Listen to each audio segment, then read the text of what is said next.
Hi. All right, this is Tarzan of the Apes. It is story time with Uncle Bucky, and we are on chapter 6, Jungle Battles. This is the third time I've recorded it, so I hope this one goes through. I'm about done. I might do chapter 7 tonight, too. All right, here we go. Jungle Battles. The wanderings of the tribe brought them often near the closed and silent cabin by the little landlocked harbor. To Tarzan, this was always a source of never-ending mystery and pleasure. He would peek into the curtained windows, or climbing upon the roof, peer down the black depths of the chimney in vain endeavor to solve the unknown wonders that lay within those strong walls. His childlike imagination pictured wonderful creatures within, and the very impossibility of forcing entrance added 1,000-fold to his desire to do so. He could clamber about the roof and windows for hours, attempting to discover means of ingress. But to the door he paid little attention, for this was apparently as solid as the walls. It was in the next visit to the vicinity, following the adventure with Old Saber, that as he approached the cabin, Tarzan noticed that from a distance the door appeared to be an independent part of the wall in which it was set, and for the first time it occurred to him that this might prove the means of entrance which had so long eluded him. He was alone, as was often the case when he visited the cabin, for the apes had no love for it. The story of the thunder stick having lost nothing in the telling during these 10 years had quite surrounded the white man's deserted abode with an atmosphere of weirdness and the terror for the simians. The story of his own connection with the cabin had never been told him. The language of the apes had so few words that they could talk but little of what they had seen in the cabin, having no words to accurately describe either the strange people or their belongings. And so, long before Tarzan was old enough to understand, the subject had been forgotten by the tribe. Only in a dim, vague way had Kala explained to him that his father had been a strange white ape, but he did not know that Kala was not his own mother. On this day, then, he went directly to the door and spent hours examining it and fussing with the hinges, the knob, and the latch.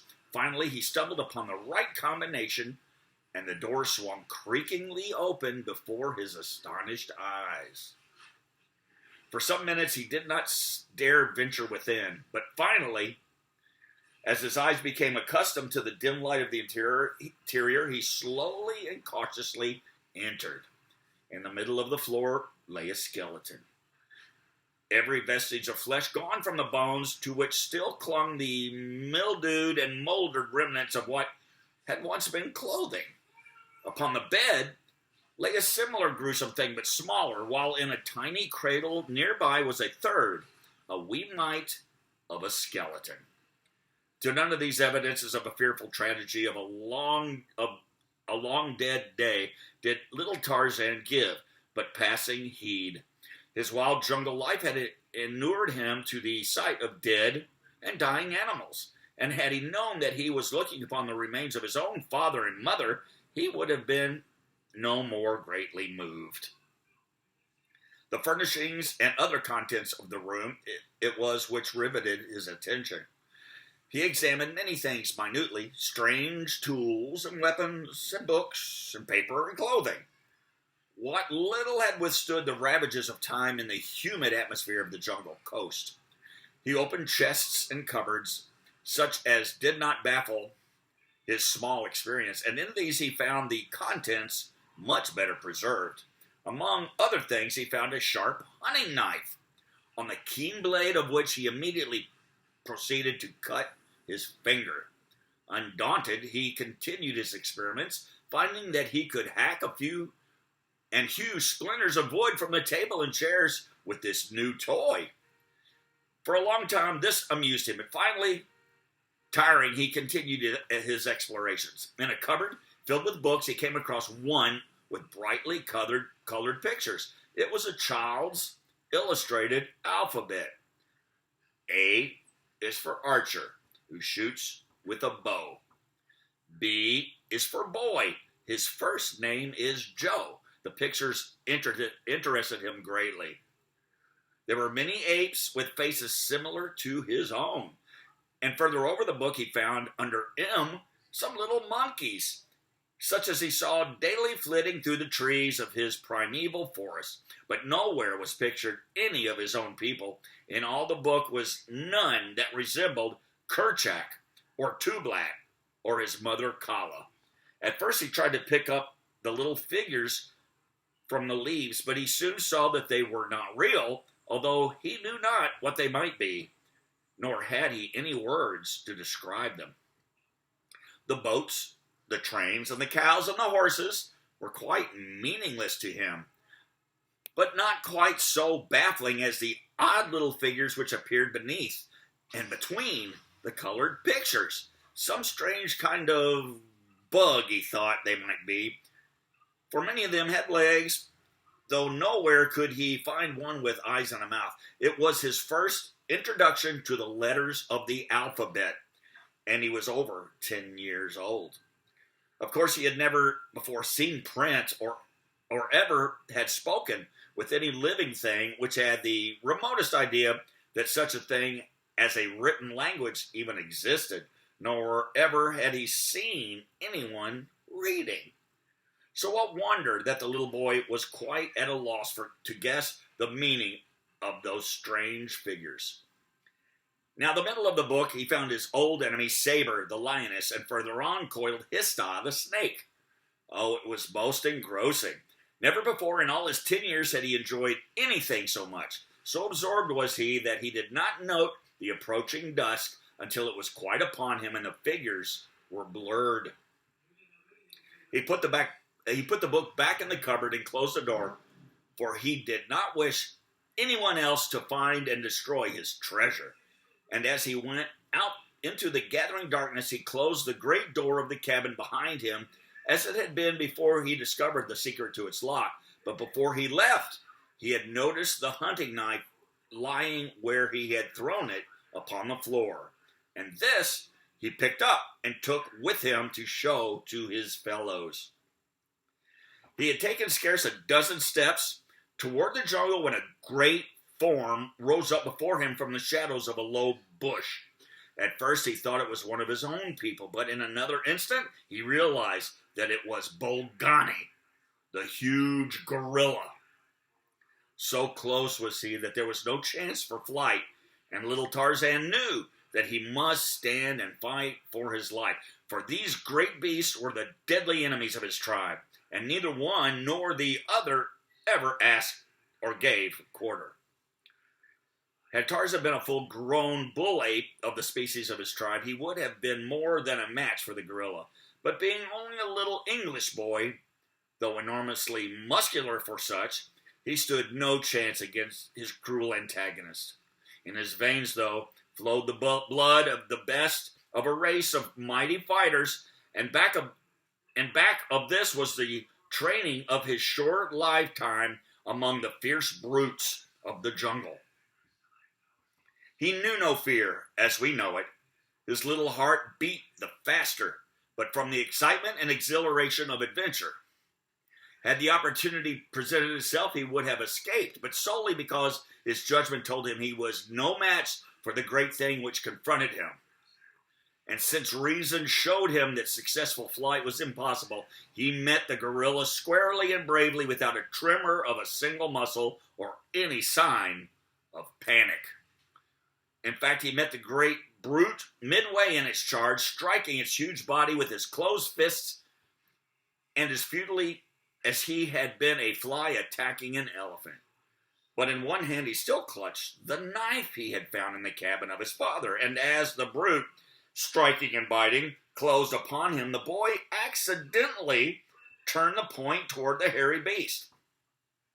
As the knife sank deep into its body, the gorilla shrieked in pain and rage. But the boy had learned, in that brief second, a use for the sharp and shining toy, so that as the tearing, striking beast dragged him to earth, he plunged the blade repeatedly, and to the hilt, and to its breast. The gorilla, fighting after the manner of its kind, struck terrific blows upon its blows with its open hand and tore the flesh at the boy's throat and chest with its mighty tusks. For a moment they rolled upon the ground in the fierce frenzy of combat. More and more weakly, the torn and bleeding arm struck home with the long, sharp blade. Then the little figure stiffened with a spasmodic jerk, and Tarzan, the young Lord Greystoke, rolled unconscious upon the dead and decaying vegetation which carpeted his jungle home. A mile back in the forest, the tribe had heard the fierce challenge of the gorilla, and as was his custom when any danger threatened, Kerchak called his people together, partly for mutual protection against a common enemy, since this gorilla might be but one of a party of several, and also to see that all members of the tribe were accounted for. It was soon discovered that Tarzan was missing, and Tublat was strongly opposed to sending assistance. Kerchak himself had no liking for the strange little waif, so he listened to Tublat and finally, with a shrug of his shoulders, turned back to the pile of leaves on which he had made his bed. But Kala was of a different mind. In fact, she had not waited but to learn that Tarzan was absent ere she was fairly flying through the matted branches toward the point from which the cries of the gorilla were still plainly audible. Darkness had now fallen, and an early moon was sending its faint light to cast strange, grotesque shadows among the dense foliage of the forest. Here and there, the brilliant rays penetrated to the earth, but for the most part, they only served to accentuate the Stygian blackness of the jungle's depths. Like some huge phantom, Kala swung noiselessly from tree to tree, now running nimbly along a great branch, now swinging through space at the end of another, only to grasp that of a farther tree in her rapid progress toward the scene of the tragedy her knowledge of jungle life told her was being enacted a short distance before her.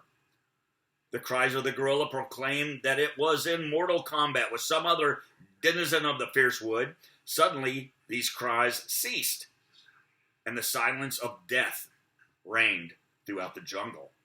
Kala could not understand, for the voice of Bogani had at least been raised in the agony of suffering and death, but no sound had come to her by which she possibly could determine the nature of his antagonist. That her little Tarzan could destroy a great bull gorilla she knew to be impossible.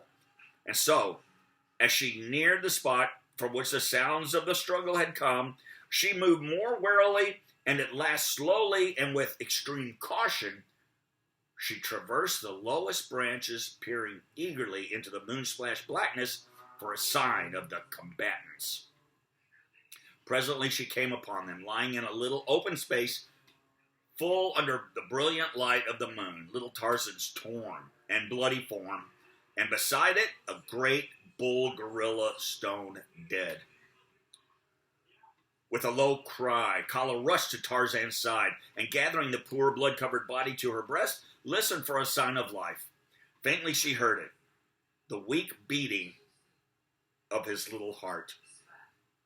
Tenderly she bore him back through the inky jungle to where the tribe lay, and for many days and nights she sat guard beside him, bringing him food and water, and brushing the flies and other insects from his cruel wounds. Of medicine or surgery the poor thing knew nothing. She could but lick the wounds, and thus she kept them cleansed. That healing nature might be more quickly do her work. At first Tarzan would eat nothing, but rolled and tossed in a wild delirium of fever. All he craved was water, and this she brought him in the only way she could, bearing it in her own mouth. No human mother could have shown more unselfish and sacrificing devotion than did this poor wild brute for the little orphaned waif whom fate had thrown into her keeping. At last the fever abated, and the boy commenced to mend. No word or complaint passed his tight-set lips, though the pain of his wounds was excruciating.